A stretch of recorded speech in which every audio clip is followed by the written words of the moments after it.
When an elderly dog intercepts a mugger, onlookers think it's a lost cause. But the old dog has a surprising skill that turns the tables and leaves the entire town in awe. And if you cherish your family and love stories like this, don't forget to subscribe to our channel and avoid 10 years of bad luck. The morning sun cast long shadows across Maple Street in Oak Ridge as Max, an elderly dog with graying fur, made his way down the sidewalk. His movements were slow but deliberate, matching the pace of his owner, Mrs. Jenkins. Every few steps, he would pause to check on her, his clouded eyes never straying far from her figure. Mrs. Jenkins, a woman in her 70s, walked with practiced routine, her weathered hands gripping a canvas shopping bag. Since her husband Tom's death 3 years ago, these morning walks with Max had become her anchor to the world. Her modest house, once filled with Tom's laughter and the smell of his pipe tobacco, now held only silence, broken by Max's occasional shuffling. "Come along, Max," she would say softly, not really needing to guide him. Max knew their route by heart, down Maple Street, past the row of identical suburban homes, to Morton's general store. The other residents of Oak Ridge barely noticed them anymore. They had become part of the background, like the old oak tree in the town square or the peeling paint on the library's facade. At Morton's, Mrs. Jenkins followed their usual routine. She secured Max's leash to the bike rack outside, patting his head before entering. "Just a few minutes, old boy." Max settled into his spot, his arthritic joints grateful for the rest. From this position, he had a clear view through the store's large front windows, where he could keep watch over Mrs. Jenkins as she gathered her weekly supplies. The morning crowd moved past them, mothers hurrying children to school, businessmen clutching coffee cups, teenagers slouching toward the high school. None spared more than a passing glance at the old dog waiting patiently outside the store. Max had become invisible to them, just another fixture in their daily lives. Inside Morton's, Mrs. Jenkins moved slowly through the aisles, checking her list twice to make sure she didn't forget anything. She had learned to shop efficiently since Tom's passing, buying just enough for one person and a dog. The store clerk, Jenny, always greeted her with a polite nod, but rarely engaged in conversation. Mrs. Jenkins had grown used to the isolation, accepting it as part of her new normal. Max's ears suddenly perked up, his body tensing slightly. Something felt different about this morning. The usual sounds of cars passing and birds chirping seemed muted, replaced by an unfamiliar tension in the air. His nose twitched, picking up an unusual scent, sweat, anxiety, and something metallic. A young woman, barely out of her teens, exited the store, her arms full of groceries. She fumbled with her keys, trying to maintain her grip on the paper bags. Max watched her, his tail twitching nervously. The street had grown unusually quiet. The man appeared suddenly from around the corner. He wore a dark hoodie despite the warm morning, his hands thrust deep in his pockets. Max's muscles tensed further, his clouded eyes tracking the stranger's movement. Years of instinct told him something wasn't right. The man approached the young woman quickly, his movements precise and threatening. When he pulled his hand from his pocket, the glint of metal caught the morning sun. The few people on the street froze, uncertain how to react. Through the store window, Mrs. Jenkins remained unaware, studying the ingredients on a can of soup. Max rose slowly to his feet, his joints protesting the sudden movement. The young woman's eyes widened as she realized her situation, her groceries forgotten as the paper bags slipped from her grasp. The sound of cans rolling across the sidewalk seemed unnaturally loud in the tense silence. Time seemed to slow down as the man grabbed the woman's arm, his voice low and threatening. The other pedestrians backed away, some reaching for their phones, others simply watching in shocked silence. No one moved to help.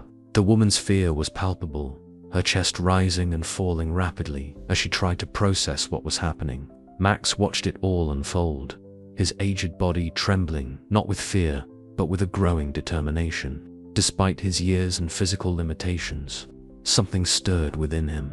a reminder of the strong, protective dog he had once been. The leash that secured him to the bike rack suddenly felt like a chain holding him back from what he needed to do. This first topic sets up our key characters and the pivotal moment that will drive the rest of the story, while maintaining suspense about what Max will do next.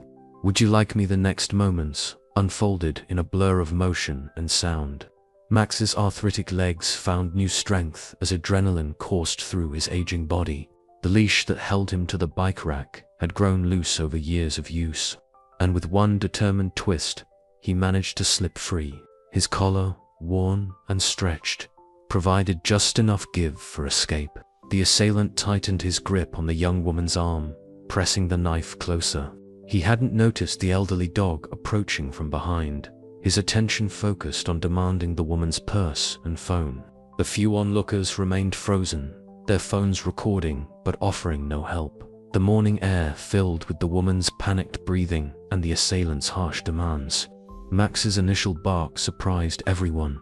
It wasn't the weak, raspy sound people expected from an elderly dog, but a deep, commanding bark that echoed off the storefronts. The assailant jerked his head around, momentarily startled by the unexpected interruption. The young woman used this brief distraction to pull away slightly, though the man maintained his grip. Instead of attacking directly, Max employed an unusual strategy. His years of watching people and animals had taught him something about distraction. He began circling the assailant, moving in an erratic pattern that made him difficult to track. His barking continued, changing pitch and intensity unpredictably. For an old dog who usually moved with careful deliberation, this display seemed impossible. "Get out of here, mutt," the assailant shouted, trying to keep both the dog and his victim in view. Max's circling forced the man to keep turning, disrupting his focus and balance. The knife in his hand wavered as he struggled to maintain control of the situation. Inside Morton's, Mrs. Jenkins finally noticed the commotion. She dropped her shopping basket, recognition and fear crossing her face as she saw Max confronting the armed man. "Max," she called out, moving toward the door, but Jenny, the clerk, held her back. Already dialing 911, Max continued his tactical dance, each circle bringing him slightly closer to the assailant.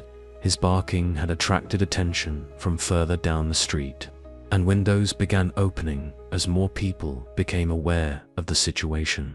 The man's frustration grew visible as his planned simple robbery spiraled out of control. The young woman felt the assailant's grip loosen as he divided his attention between her and the persistent dog. Max sensed the change too, and in that moment, he altered his strategy. Instead of continuing to circle, he stopped directly in front of the man and locked eyes with him. Despite his clouded vision, Max's gaze held steady, challenging. This direct confrontation seemed to unnerve the assailant more than the circling had. Something in the old dog's unwavering stare made him question his choices. His hand trembled slightly, and in that moment of uncertainty, his grip on the young woman loosened just enough. She wrenched free, stumbling backward but managing to stay on her feet. "Help!" she screamed, her voice finally breaking through the tension that had silenced her. She ran toward the gathering crowd, putting distance between herself and the armed man. Police sirens wailed in the distance, growing closer. The assailant, realizing his plan had completely unraveled, turned to flee. Max maintained his position, continuing to bark, ensuring the man's only escape route took him away from the young woman in the storefront, where Mrs. Jenkins stood watching. As the first police car rounded the corner, lights flashing, the assailant disappeared down an alley. Max's barking finally ceased, and his elderly body began to show the strain of his efforts. His legs trembled from the exertion, and his breathing came in heavy pants. Mrs. Jenkins burst out of the store, running to Max with tears streaming down her face. She fell to her knees beside him, wrapping her arms around his neck. Max leaned into her embrace, his tail wagging weakly. The gathered crowd began to applaud, their earlier paralysis forgotten in the aftermath of Max's bravery. The Police quickly took statements from witnesses while other officers pursued the assailant. The young woman, still shaking but unharmed, approached Max and Mrs. Jenkins. She knelt beside them, adding her arms to the embrace. "Thank you," she whispered, her voice thick with emotion. "Thank you so much." Mrs. Jenkins stroked Max's graying fur, feeling his racing heart begin to slow. In her eyes, he wasn't just her companion anymore. He had revealed himself to be something more. The small crowd gathered around them, offering water for Max and praise for his bravery. For the first time in years, Mrs. Jenkins found herself surrounded by neighbors who actually saw her, and Max really saw them. News of Max's heroism spread through Oak Ridge like wildfire. By afternoon, local news vans had parked outside Mrs. Jenkins's modest home, and her usually quiet front yard filled with reporters and neighbors. Max, exhausted from his morning exploits, lay on his favorite cushion near the window, watching the gathering crowd with mild interest. Mrs. Jenkins found herself answering her door more times in one day than she had in the past 3 years combined. Neighbors she'd barely spoken to arrived bearing gifts, homemade casseroles, dog treats, and even a plush new bed for Max. Each visitor had a story to share about seeing the incident or hearing about it from someone who had. Sarah Miller, the head of the Oak Ridge Community Association, took charge of organizing an official celebration. "We're thinking next Saturday in the town square," she explained to Mrs. Jenkins, who sat overwhelmed at her kitchen table. "The whole town wants to honor Max. We've never had anything like this happen here." The isolation that had defined Mrs. Jenkins's life since Tom's death began to crack. Women from the local garden club insisted she join them for coffee. The owner of the pet store arrived with premium dog food and joint supplements for Max. Even teenagers stopped by, asking to take selfies with the heroic dog. Tom would have loved this, Mrs. Jenkins whispered to Max that evening, as she sorted through the day's gifts. She found herself walking to the hall closet, where a dusty box of photographs sat untouched for years. Max followed, his nails clicking softly on the hardwood floors. The box was heavier than she remembered, filled with albums and loose photographs. She settled into Tom's old armchair, Max resting his head on her knee. The first album opened to their wedding day. Tom in his crisp military uniform, her in a simple white dress. Tears fell onto the plastic sleeve as she turned the pages. There were photos of their early years together, when Tom had insisted on adopting Max as a puppy. "Every home needs a dog," he'd said, "especially a home that's waiting for children." The children had never come, but Max had filled their lives with joy nonetheless. Photos showed him growing from an energetic puppy to a dignified adult dog, always by their side. As Mrs. Jenkins lost herself in memories, her doorbell rang again. This time, it was Jenny from Morton's, stopping by after her shift. "I brought you some groceries," she said softly, "since you didn't get to finish shopping this morning." The simple kindness broke through Mrs. Jenkins's composure, and she found herself inviting Jenny in for tea. Meanwhile, across town in the county jail, the would-be robber sat in his cell, staring at the wall. The guard had just delivered several letters, all from residents of Oak Ridge. He opened the first one with trembling hands, expecting condemnation. Instead, he found words of concern and encouragement. "We don't know what brought you to this point," one letter read, "but we believe in second chances." Another included information about local job training programs and support groups. The young woman he had attempted to rob had even written, not to condemn him, but to encourage him to seek help. The assailant, whose name was David Cooper, found himself reading the letters repeatedly. In his 28 years, he'd never experienced such a response to his actions.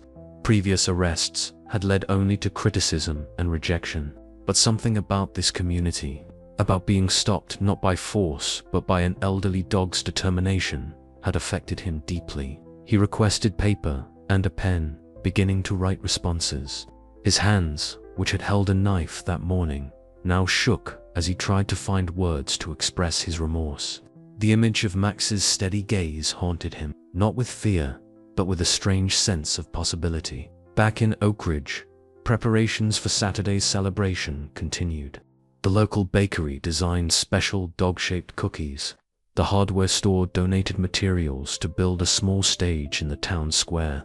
Children from the elementary school worked on thank you cards for Max. Mrs. Jenkins found herself drawn into the planning, her opinion sought on various details. What's Max's favorite food?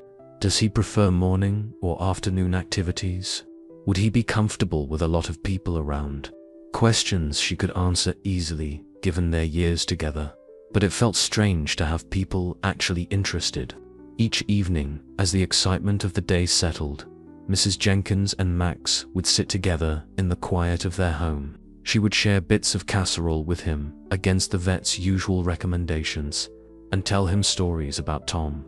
Max would listen, his tail thumping gently against the floor, his eyes never leaving her face. The box of photographs remained open on the coffee table, a bridge between past and present.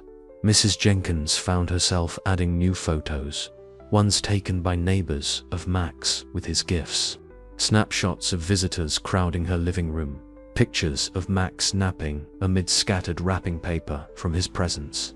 Saturday arrived with perfect autumn weather.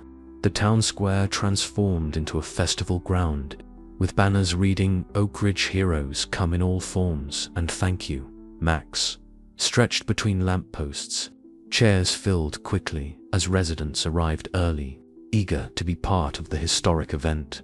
Mrs. Jenkins stood before her mirror, wearing a dress she hadn't touched since Tom's funeral. This time, though, she added a bright scarf, a gift from the garden club ladies.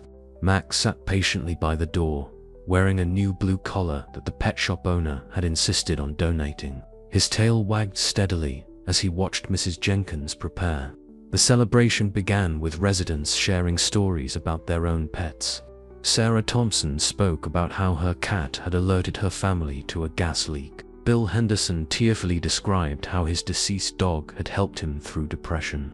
Each story connected to Max's bravery, creating a tapestry of human-animal bonds that moved through the crowd. "Animals know things we don't," said Rebecca Chen, the local veterinarian, addressing the gathering. "They sense goodness and danger in ways we've forgotten." Max reminded us of that. She went on to announce the creation of a pet therapy program at the local hospital. Inspired by Max's actions, Mrs. Jenkins sat in the front row, Max lying calmly at her feet. She noticed faces in the crowd she'd seen for years, but never really known. The barista who made her occasional coffee, the librarian who always helped her find large print books, the mailman who had delivered Tom's letters during his military service. Now they smiled at her, nodded in recognition, some wiping tears as speakers continued. The mayor stepped forward, holding a custom-made medal. Its inscription read, "For extraordinary courage and service to the community." He approached Max, who rose slowly to his feet, tail wagging. The medal ceremony was brief, Max's attention more focused on the treats in the mayor's pocket than the honor being bestowed. But the moment captured hearts and cameras alike. Local media covered the event, their cameras panning across the crowd. Mrs. Jenkins noticed how the community had naturally mixed together. The wealthy residents of Hill Street sitting beside the working-class families from the East Side. Teenagers sharing seats with elderly neighbors. Different races and backgrounds united in celebration. Meanwhile, in the County Rehabilitation Center, David Cooper watched the celebration on the Recreation Room television. His counselor had encouraged him to view it, believing it would help his recovery process. Other inmates gathered around, drawn not by the spectacle but by the simple authenticity of the moment. During a group therapy session later that day, David spoke for the first time. "I saw something in that dog's eyes," he said quietly. "Not judgment, not fear, just determination to do the right thing." The counselor noted how David's usual defensive posture had softened. His hands relaxed in his lap instead of clenched. David shared more about his background. Growing up in foster homes, never feeling part of a community, making increasingly desperate choices. The other group members listened without interruption, recognizing something of their own stories in his. When he finished speaking, the room held a different kind of silence than usual, not awkward, but contemplative. Back at the celebration, the formal ceremony concluded, but people lingered in the square. Children asked to pet Max, who accepted their attention with dignified patience. Mrs. Jenkins found herself engaged in conversations with neighbors who shared memories of Tom's stories she'd never heard about his kindness to others, his quiet ways of helping people. The local coffee shop had set up a stand, offering free drinks. Mrs. Jenkins accepted a cup, surprised to find they remembered she liked it with just a touch of cream. "You've been coming here for years, Mrs. Jenkins," the young barista said. "We notice things." The simple statement brought fresh tears to her eyes. As the afternoon wore on, people began discussing ways to maintain this new sense of community. Plans emerged for regular town gatherings, a neighborhood watch program, and a support system for elderly residents. Max's actions had sparked something larger than himself, a reminder of the connections possible between neighbors. The pet shelter set up an adoption stand at the event, bringing several older dogs who needed homes. Inspired by Max's story, 3 families chose to adopt senior pets, understanding that age didn't diminish their capacity for loyalty and love. The shelter director wiped away tears as she processed the paperwork. The weeks following the celebration saw Oak Ridge transform from a collection of houses into a true community. The newly formed Community Safety Initiative held its first meeting in the town hall, with attendance far exceeding expectations. Folding chairs had to be brought in from the church next door to accommodate everyone. Mrs. Jenkins sat in the front row, Max dozing at her feet. Mayor Thompson stood at the podium, outlining plans for neighborhood watch groups and emergency response teams. "What we learned from Max," he said, "is that protection doesn't always come from the most obvious sources. Sometimes it's the quiet observers who make the biggest difference." The meeting broke into small groups, each focused on different aspects of community safety. Mrs. Jenkins found herself drawn into a discussion about senior citizens living alone. Her years of observing the neighborhood from her window had given her insights others hadn't considered. "The baker woman on Elm Street," she offered quietly. "She gets no visitors except Meals on Wheels on Tuesdays." Her observations sparked a larger conversation about isolated elderly residents. By meeting's end, a buddy system was established, pairing older residents with nearby families. Mrs. Jenkins volunteered to coordinate the program, surprising herself with her willingness to take on responsibility. The local newspaper ran a weekly column titled Max's Corner, featuring stories about community, safety, and connection. Mrs. Jenkins kept every clipping in a new album, next to the photos of Tom. Max's photo appeared regularly, his grey muzzle and dignified pose becoming a symbol of community vigilance. At the police station, Officer Sarah Chen developed a new training program incorporating lessons from Max's intervention. "Traditional threat response isn't always the answer," she explained during a community presentation. "Sometimes, distraction and de-escalation can be more effective than confrontation." The video of Max's circling technique became part of the training materials. Mrs. Jenkins's phone began ringing more often. Sometimes it was the garden club ladies inviting her to coffee. Other times it was neighbors checking on her or asking her advice about community matters. She started keeping a notebook by the phone to track all her new commitments. The local elementary school invited Mrs. Jenkins and Max to speak about community safety. Max lay patiently as children crowded around him, while Mrs. Jenkins shared a simplified version of their story. Sometimes, she told them, being brave means doing what's right even when you're scared or think you're too old or too weak to help. One quiet girl raised her hand. "Mrs. Jenkins, does Max know he's a hero?" The question made Mrs. Jenkins pause. She looked at Max, who was gently accepting pets from the children, his tail wagging slowly. "I think Max just knows he's doing what he's supposed to do," looking out for others. The Community Safety Initiative expanded beyond just security concerns. Residents began reporting not just suspicious activity, but also neighbors who might need help, elderly people struggling with yard work, single parents needing childcare, teenagers looking for mentorship. The program became about prevention through connection rather than just reaction to crime. Mrs. Jenkins found herself leaving her house more often. She joined the garden club properly, started attending town council meetings, and even helped organize a senior citizens lunch program at the community center. Max accompanied her everywhere, his presence a constant reminder of how unexpected actions could spark significant changes. The local coffee shop reserved a special corner table for her, complete with a water bowl for Max. Young parents would stop by with their children. Elderly residents would share their concerns, and teenagers would ask for advice about their problems. Without planning it, Mrs. Jenkins had become a community counselor of sorts. One evening, as she updated her increasingly full calendar, Mrs. Jenkins found herself talking to Tom's photograph. "You wouldn't believe it, dear," she said, smiling. "Remember how you always said I needed to get out more? Well, Max finally made me do it." The grief that had dominated her life began to shift, making room for new purposes and joys. Max's story spread beyond Oak Ridge.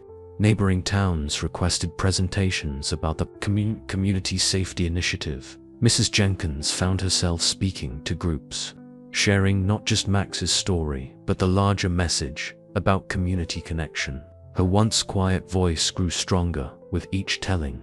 Life in Oak Ridge settled into new patterns, but they were far different from the quiet routines Mrs. Jenkins had known before. Her calendar, once empty except for grocery shopping and vet visits, now filled with community commitments. The garden club meetings every Wednesday became her favorite, where she discovered a talent for growing roses that surprised even herself. Max adapted to their busier life with his usual grace. Despite his age, he seemed energized by their new activities. The local vet noticed improvements in his mobility during checkups, attributing it to their increased activity. Physical activity is as good for senior dogs as it is for senior humans, she explained, watching Max trot confidently around her office. At the animal shelter across town, David Cooper began his volunteer work under close supervision.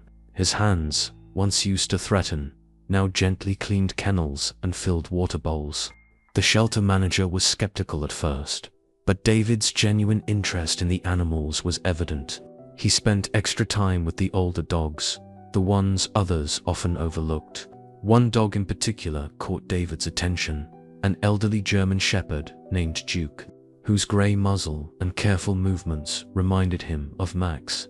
Duke had been surrendered by a family moving to a no-pets apartment building. Like many older dogs, his chances of adoption were slim. Mrs. Jenkins's transformation continued as well. She joined a book club at the library, surprising herself by enjoying contemporary novels as much as the classics Tom had loved. She started experimenting with new recipes, sharing them with neighbors who now regularly stopped by for coffee and conversation. Her garden became a neighborhood attraction. The roses she planted bloomed in vibrant colors, and she added benches where people could sit and enjoy the flowers. Local children would ask permission to do their homework there, saying the peaceful atmosphere helped them concentrate. Max would lie in the sun, watching over them all. The local newspaper did a follow-up story about Max's impact on the community. The photographer captured a moment of Max sitting among the roses, his grey face dignified against the colorful blooms. Mrs. Jenkins kept the photo on her mantle, next to Tom's picture. To guardians, she would tell visitors, watching over me in different ways. At the shelter, David's work with Duke began showing results. The old dog, initially withdrawn, started responding to David's patient attention. They would spend lunch breaks together in the shelter's small yard, David reading aloud from training manuals, while Duke listened attentively. Other volunteers noticed a change in both David and Duke. The shelter manager began assigning David to work with other difficult cases, dogs that were fearful or withdrawn. His gentle approach and infinite patience proved successful time and again. Word spread, and soon other shelters were asking about his rehabilitation techniques. Mrs. Jenkins received regular updates about David's progress through the rehabilitation program's community liaison. She kept these letters in a special folder, sharing them with Max during their quiet evening moments. "Everyone deserves a second chance," she would say, scratching behind Max's ears. "You taught us that." Local businesses began sponsoring community events in the garden. The coffee shop set up a weekend cart near the benches, and the bookstore organized outdoor reading sessions for children. Max would move from group to group, accepting gentle pats and offering his calming presence. Mrs. Jenkins started teaching gardening classes to interested neighbors. Her students ranged from young mothers wanting to grow vegetables to retirees looking for new hobbies. She approached teaching like she did everything else now, with a quiet confidence that surprised her. "Tom always said I had a way with growing things," she told her class. "I just needed time to believe it myself." The transformation of her garden paralleled the transformation of Oak Ridge itself. Where once there had been polite distance between neighbors, now there was genuine connection. Children played together across social boundaries. Elderly residents found new purpose in mentoring roles, and the community's strength grew through its interconnections. Max continued his duties as local hero with humble dignity.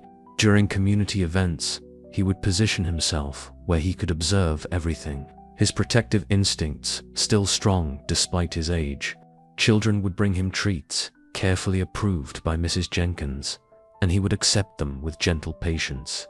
The letter arrived on a Tuesday morning, its prison postmark standing out among Mrs. Jenkins's regular mail. David's handwriting had improved since his first correspondence, becoming more steady and controlled. Inside, he described his work at the animal shelter and his special connection with Duke. But it was the last paragraph that caught Mrs. Jenkins's attention. "Your words about second chances," he wrote, "remind me of Max's eyes that day. There was no judgment, just purpose. Working with these shelter dogs, especially Duke, I'm learning what that means. Every day, I try to be worthy of the chance this community has given me." Mrs. Jenkins read the letter to Max, who listened from his cushion by the window. She had been hesitant about writing to David initially, but something about Max's actions that day had shown her the importance of reaching beyond comfortable boundaries. Her letters had started formally, but grew more personal over time, sharing stories about her own struggles after Tom's death, and how the community's recent changes had helped her heal. The upcoming shelter event was causing buzz around Oak Ridge. The idea had started small, a simple adoption day, but grew as more community members got involved. The local businesses donated supplies, the high school art club designed posters, and the garden club, led by Mrs. Jenkins, offered to decorate the shelter grounds. Mrs. Jenkins had suggested inviting David to speak at the event. The proposal met with mixed reactions at the planning committee meeting. Some members shifted uncomfortably in their seats, while others leaned forward with interest. Max, attending, as always, watched the discussion with his usual calm attention. "It's a risk," Mayor Thompson admitted. "Some people might not be ready." He glanced at Mrs. Jenkins, expecting her to back down, but found her sitting straighter in her chair. "Max took a risk that day," she said quietly. "He didn't know if he could make a difference, but he tried anyway. Sometimes that's all we can do, try to make things better, even when we're scared." The committee voted to extend the invitation. David's response came quickly, a letter filled with gratitude and anxiety in equal measure. He wrote about his fears of facing the community, but also his desire to show them how he'd changed. He mentioned Duke would be part of his presentation, demonstrating their work together. Preparations for the event transformed the shelter. The garden club planted flowers along the walkways, mimicking the success of Mrs. Jenkins's garden. Local carpenters built new benches and play areas for the dogs. The shelter staff reported that the animals seemed to sense the positive energy, becoming more active and engaged. The day before the event, Mrs. Jenkins visited the shelter to finalize the decorations. She heard David before she saw him, his voice soft as he worked with Duke in the training area. The old German Shepherd, once withdrawn, now responded to commands with eager attention. Mrs. Jenkins watched quietly, reminded of Max's own dignified determination. The event morning arrived clear and cool. People began gathering early, some drawn by curiosity about David's appearance, others genuinely interested in adoption. Max insisted on making a full inspection of the grounds before settling near the podium, his preferred observation post. David's speech came midway through the program. He walked to the podium with Duke at his side, his prison-issued clothing exchanged for a shelter volunteer shirt. The crowd fell silent, tension mixing with curiosity. Duke, sensing his handler's nervousness, pressed closer to David's leg in support. "I'm not here to ask for forgiveness," David began, his voice steady despite his visible anxiety. "I'm here to show you what your belief in second chances can do." He went on to describe his journey from that morning outside Morton's to his work with the shelter dogs, emphasizing how Max's intervention had sparked his transformation. As David spoke, Mrs. Jenkins noticed a subtle shift in the crowd. The initial stiffness began to soften as people recognized the genuine change in the man before them. When he demonstrated his training techniques with Duke, showing how patience and consistency had helped the old dog rediscover trust, several audience members wiped away tears. David's presentation continued, his voice growing stronger as he shared more details about his past.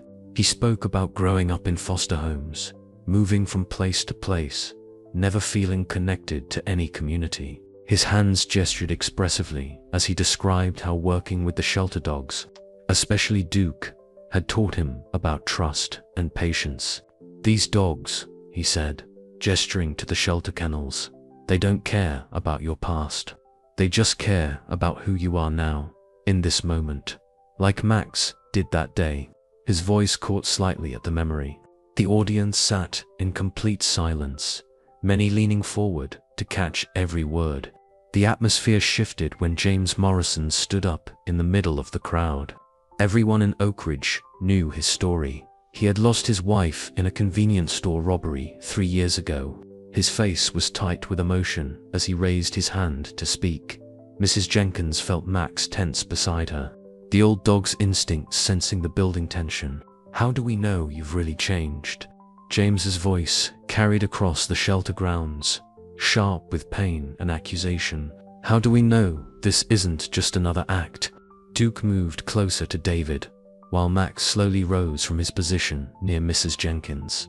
David's hands gripped the podium, his knuckles white, but he didn't look away from James's challenging stare. "I don't expect you to trust me," he responded quietly. "I haven't earned that yet. But these dogs," he paused, looking down at Duke, "they've shown me what trust really means. They've shown me what I destroyed when I hurt people like you."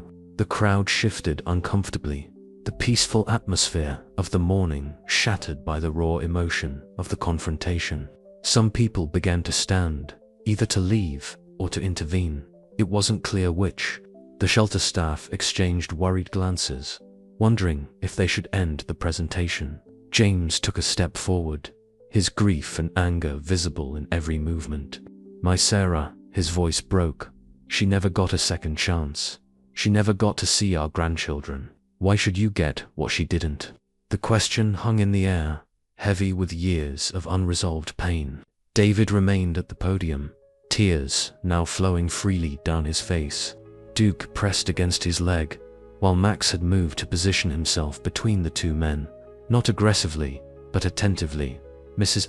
Jenkins watched as her old companion once again assumed the role of protector, not through force, but through presence. Max's tail wagged slowly, his eyes moving between James and David, as if trying to bridge the gap between them. David stepped away from the podium, gently guiding Duke to sit. "You're right," he said to James, his voice carrying clearly despite its softness. "I don't deserve a second chance. Not more than your wife deserved to live. I live with that knowledge every day. Every time I help a dog learn to trust again, I think about the trust I broke in people's lives."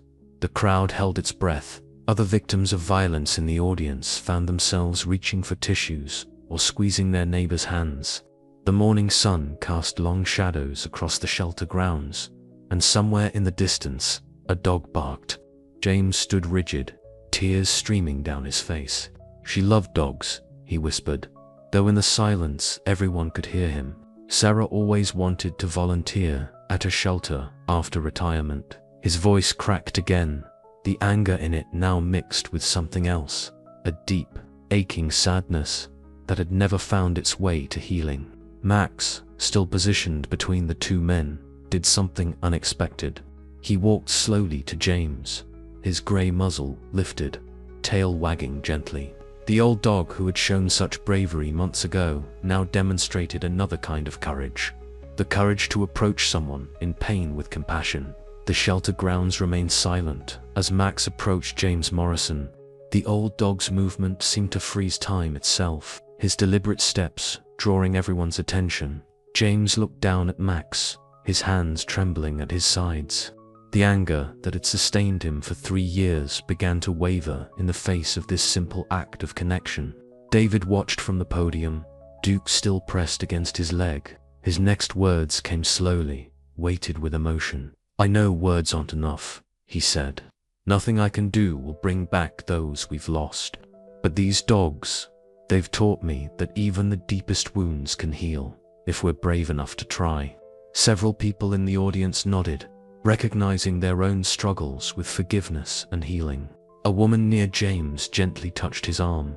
She was Maria Santos, another victim of violence who had been attending the community healing circles. "James," she said softly, "holding on to this pain won't bring Sarah back."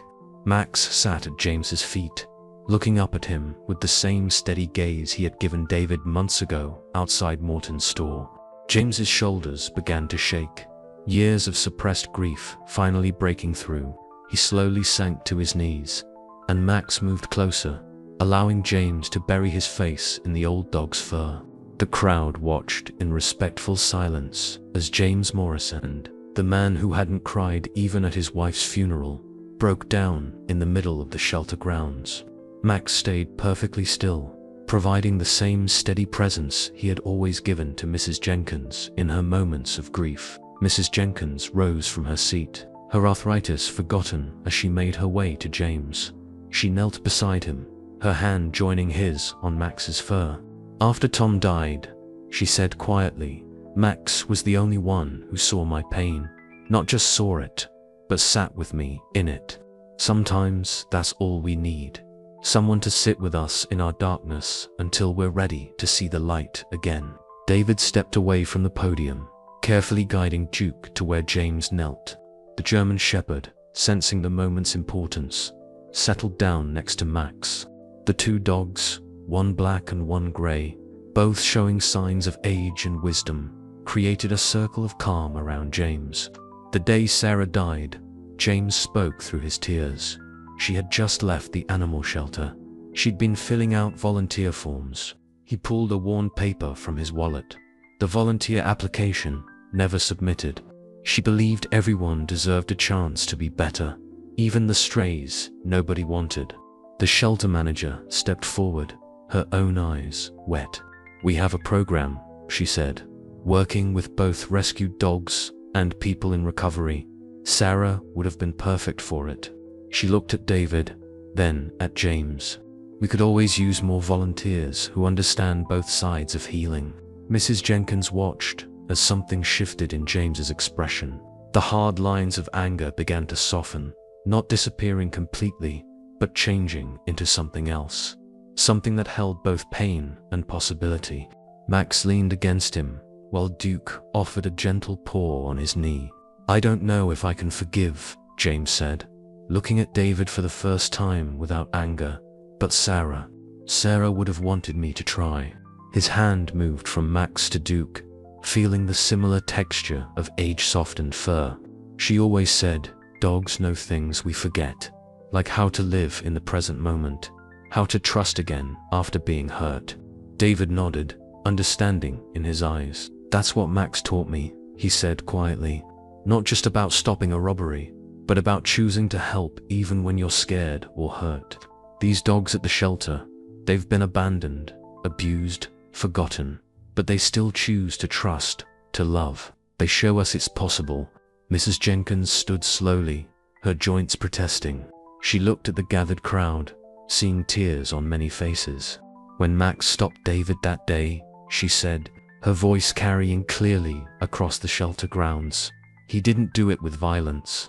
He did it by showing up, by being present, by refusing to look away from what needed to be done. Maybe that's what we all need to learn, how to be present for each other's pain and healing. The revelation came from Maria Santos, who had been studying old newspaper clippings while researching Oak Ridge's history for the community center. James, she said, her voice shaking slightly, I found something you need to see. She pulled out a yellowed newspaper article from 25 years ago. The article featured a photo of a young boy being removed from an abusive home in Oak Ridge. The boy's face was partially hidden, but the caption mentioned he was being placed in foster care. In the background, barely visible, was Sarah Morrison, then a young social worker, holding the boy's hand. The boy was David Cooper. The shelter grounds fell completely silent as James took the article with trembling hands. David stepped closer, his own face draining of color as he recognized the photo. I remember her, he whispered, his voice thick with emotion. She brought me cookies. She told me everything would be okay. I never knew her name. Mrs. Jenkins watched as the two men stared at each other. The connection between them suddenly transformed. Max and Duke sat quietly between them, as if they had known all along that these two lives were intertwined. The morning sun broke through the clouds, casting a warm glow over the scene. Sarah spent weeks trying to find you a good home, James said, his voice rough with unshed tears. She cried when they moved you out of state. She always wondered what happened to you. His hands gripped the article tightly. She never stopped believing in second chances. David sank to his knees, overwhelmed by the connection. She was the only one who, he stopped, collecting himself. The only one who made me feel safe. I carried that memory for years, not knowing who she was. When I started making bad choices, I would sometimes remember her voice, telling me I could be better. The community members gathered closer, drawn by the unfolding story. Mrs. Jenkins stepped forward, Max at her side. Sometimes, she said softly, the universe has a way of bringing things full circle. Sarah's compassion touched David's life long ago, and now her memory is helping both of you heal. The shelter manager, wiping tears from her eyes, made an announcement. We're starting a new program, she declared. The Sarah Morrison Second Chance Initiative. It will pair rescue dogs with people working to rebuild their lives. She looked at both James and David.